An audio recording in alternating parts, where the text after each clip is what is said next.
Le SIVER, syndicat intercommunal de valorisation et de recyclage thermique des déchets, a pour compétence la valorisation maximale des déchets sur son territoire. Un territoire qui s'étend sur 205 communes du Maine-et-Loire et de l'Indre-et-Loire et qui regroupe 310 000 habitants. La valorisation des déchets s'organise en 3 étapes. Valorisation organique par le compostage, avec le soutien du SIVER à l'achat de près de 20 000 composteurs individuels. Valorisation matière par le recyclage sur le centre de tri Anjou-Trivalor à Saint-Barthélemy d'Anjou. Et valorisation énergétique par la production d'électricité à l'UVE Salamandre. L'UVE Salamandre est donc le dernier maillon de la filière de valorisation. Elle produit de l'électricité à partir de votre poubelle noire. Aujourd'hui, ce sont près de 120 000 tonnes de déchets réceptionnés et valorisés. Ils sont incinérés dans le four et la vapeur d'eau dégagée par la chaudière active la turbine qui produit 70 000 MWh par an d'électricité. Les déchets entrants sont valorisés à 96%, 78% sous forme d'électricité, 18% par la valorisation de matières résiduelles comme les métaux et les mâches-fer.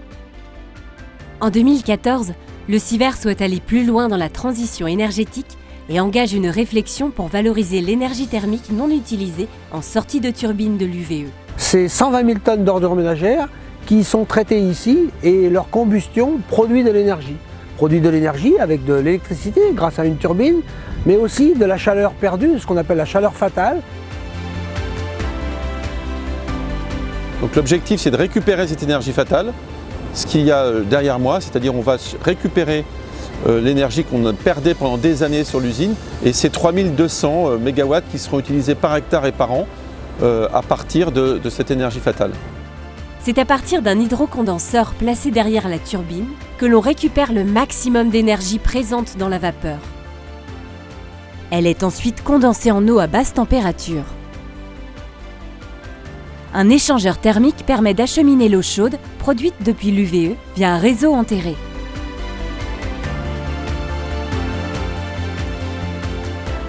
L'idée a émergé d'identifier un acteur capable de consommer cette énergie basse température autour de 55 degrés. C'est finalement le projet des serristes du potager de Jade qui est retenu. À ce jour, on y cultive 110 000 pieds de tomates sur une surface de 4,1 hectares, soit environ 2500 tonnes de produits. Un projet de 3 hectares verra le jour en 2024, puis éventuellement une 3e phase dans les années à venir. Les serres de la Salamandre s'inscrivent dans le projet Ecocir en tant que, consommateurs d'énergie. Nous avons des structures qui nous demandent énormément d'énergie pour faire pousser nos tomates. Deuxième point très important, c'est le besoin en main-d'œuvre. On avait un besoin en main-d'œuvre qui était relativement important, à peu près 65-70 postes pour le projet 1. Troisième enjeu qui était très important pour nous, c'était l'eau. Donc nous avons travaillé avec des bureaux d'études pour être sûr d'avoir des capacités d'eau assez, intéressantes en termes de qualité et de quantité à la production de tomates hors sol. 100% des besoins en eau sont assurés par le recyclage et la récupération des eaux de pluie.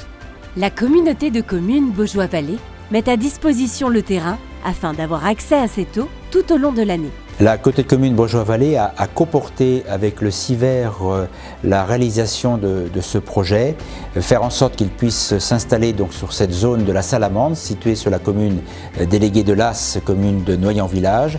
Et nous avons effectivement accompagné toutes les démarches des porteurs de projets, des serristes, pour que ce projet se réalise.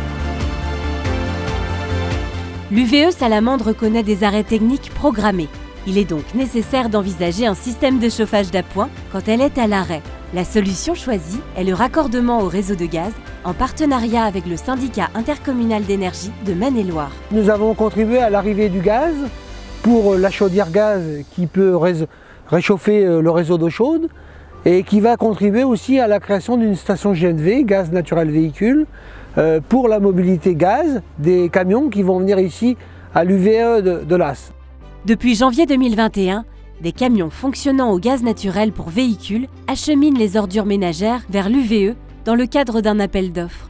Ils pourront désormais se ravitailler grâce à la station GNV, BioGNV, ouverte également aux particuliers et professionnels du territoire. Le raccordement au réseau gaz est une opportunité pour les agriculteurs du Noyentais et du Baugeois de développer de nouveaux projets avec la mise en place de 2 unités de méthanisation. Noyant Bioénergie est une société qui regroupe une vingtaine d'exploitations qui produit du biométhane à partir d'effluents d'élevage et de déchets végétaux. Et ce biométhane sera injecté sur le réseau de distribution et distribué au niveau de la station bio-GNV. Et notre deuxième produit, c'est du bio-CO2 qui sera valorisé au niveau des serristes pour la croissance des tomates. Il y a une réflexion au niveau de Baugé en Anjou pour voir quelles solutions on pouvait y apporter. Et on a décidé de créer une unité de méthanisation pour valoriser nos effluents et puis espérer un revenu supplémentaire. Afin d'intégrer les difficultés de recrutement et de mobilité des salariés sur un territoire rural, le bureau d'études Incubétique est associé au projet Ecocir. Lauréat d'un appel à projet national, la solution Mobilétique se met en place avec pour ambition de proposer des moyens de transport durables en adéquation avec les besoins du salarié. Le poids que représente le trajet domicile-travail peut être un frein à trouver un emploi ou à prendre un emploi. Donc le fait de proposer des solutions de covoiturage ou des véhicules propres ou faibles émissions mis à disposition pour que des salariés puissent se grouper pour venir sur leur lieu de travail est un nouveau service que nous souhaitions proposer pour justement favoriser cette création d'emplois dans les milieux ruraux. Le projet Ecocir rentre dans une démarche innovante et répond aux 3 piliers du développement durable. Environnemental, par la valorisation énergétique, la diminution de la consommation d'énergie et la mobilité durable. Économique, par une maîtrise des coûts, des investissements dans une économie locale, le renforcement de l'attractivité du territoire et de la filière végétale. Et enfin social, par la création d'emplois et la dynamique de partenariat entre acteurs locaux.